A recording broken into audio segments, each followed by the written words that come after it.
Assalomu alaykum. Zomindan keldim. Toshkent Medical Parkga, bariatriyaga ketdik.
Assalomu alaykum. Bemorimiz ikkinchi sutka operatsiyadan so'ng mini gastroshuntirovniya bajarganmiz. Qandli diabet va semizlik tufayli. Hozir ertalabki och qoringa qand miqdorini ko'ramiz. Buni ko'rishingiz mumkin.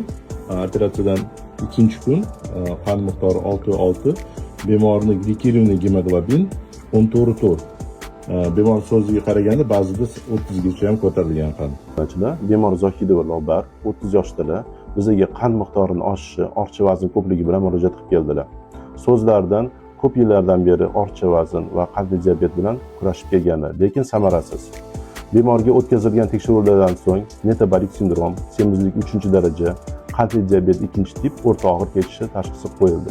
Bemorga mini gastroshuntirovniya amaliyoti bajarildi.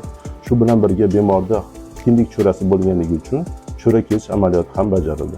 E'tibor uchun rahmat. Amaliyot o'tkazganimizdan qizim yengil bo'lib bugun olib chiqib ketyapman mana. Xudoga behisob shukr. Rahmat sizlarning jamoalaringga. Avvalambor katta rahmat Alisherjonga. Alloh rozi bo'lsin, ishlariga omad, baxt, saodat tilayman.